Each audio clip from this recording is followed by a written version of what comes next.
Good afternoon, Manila Bay, Manila Yacht Club po tayo at ngayon ay August 23, 2025 at ang oras ngayon ay 1:51 ng hapon na po. So dito muna tayo sa may Grayson at ito ang Dalampasigan. So dito naman wala na yung mga nakatambak na mga kalat or mga basura nga po, no? Pero kung mapapansin niyo dito sa may dito mismo sa may tubig ay ayan yung mga plastic. Ayan, so nasa Yacht Club po tayo. Good afternoon po at ito yung straw skimmer. Wala, parang bumagsak na yata or binaba, ano ba, hindi ko alam. Ito yung kasangga ng ating mga warrior sa pangkuha ng mga basura. At yan, paano ko lang sa inyo, silip lang tayo dito ng panandalian.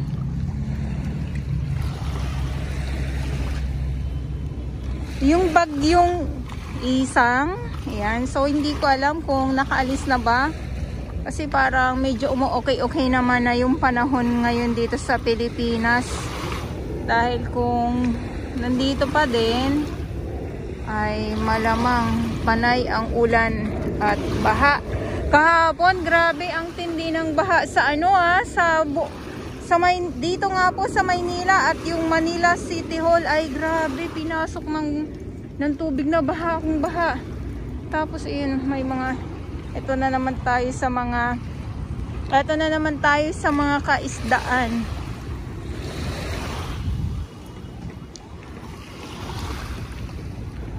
So nandito ang ating mga warriors, ang ating DPS Mandaragat. So sila yung nandito talaga naka-assign, kumbaga DPS Mandaragat dito sa Manila Yacht Club. At doon sa kabila sa Dolomite Beach ay ang MMDA, hala tumalo ng isda, at ang Stero Rangers ng DENR. Nagpapakita na naman yung mga isda. So, ayan, tulad nun. Eto, baka hindi nakayanan kaya bumagsak na ba? Eto, ayan o.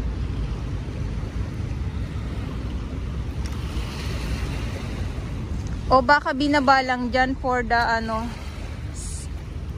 safety na din. Ewan ko ba.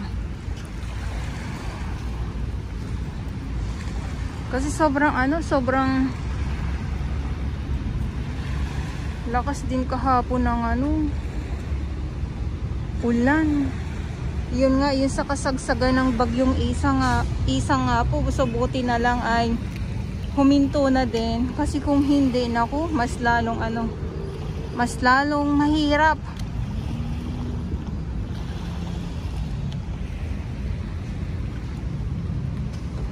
Paano, low tide or high tide? Ito yung natin, yan ang maliwanag.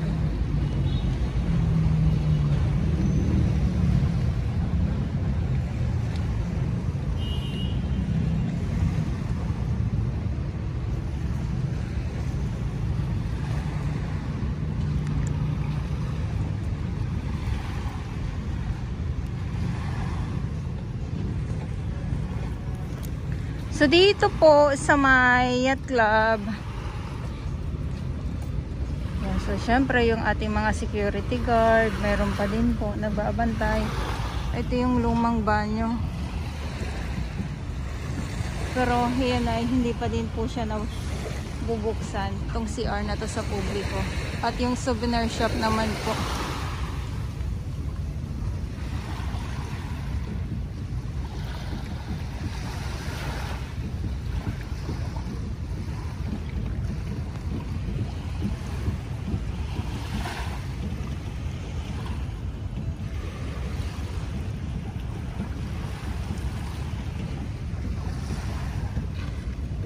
buti na lang ay yung mga fish Andun sa may ano, oh, nagtutumpukan. Eto tayo sa nagtutumpukan.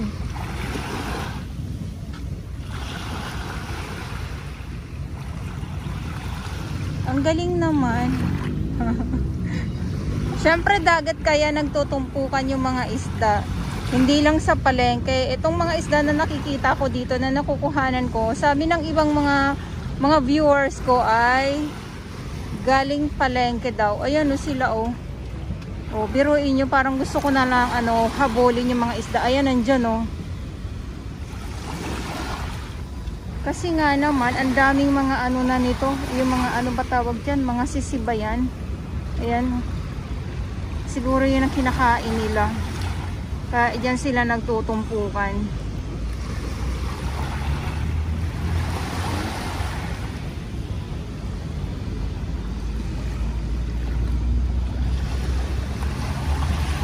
Pag sobrang linaw, parang sarap ng maligo. Daming fish. O, diba? Na ano na naman ako. Nakatutok na naman ako bigla. Pero kahit na, kung mapapansin nyo po, kahit na may mga, ayun na sila oh, kahit na may mga iilan po tayo nakikita na mga basura or mga kalat, ang linaw ng tubig dagat.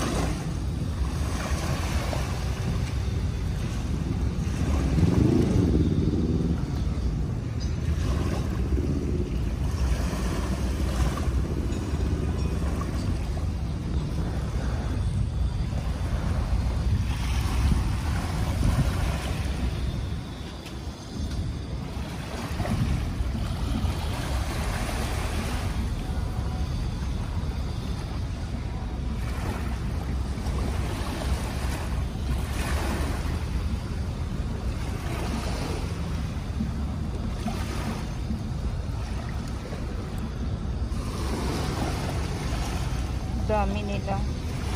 Okay, so muli, ito yung update ko ngayon dito sa Manila Bay, Manila Yacht Club. At ngayon ay August 23, 2025. Inuulit-ulit ko lang po para hindi po tayo nagkakamali. Ako po ay totoong tao na madalas nagkakamali po.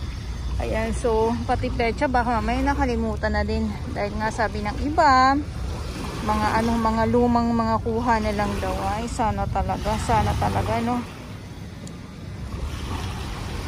Ang sarap naman pumunta dito sa may ano. Dito, oh. Kasi nandyan yung mga isda na mga maliliit, nagtutumpukan sila. Yan, nandyan sila. Kung pwede lang na lumusong, pwede lang din na maligo na. Ang aliw naman tingnan. O, diba? Naaliw na naman ako. So, always na lang, lagi naman po ako naaaliw pag ganyan.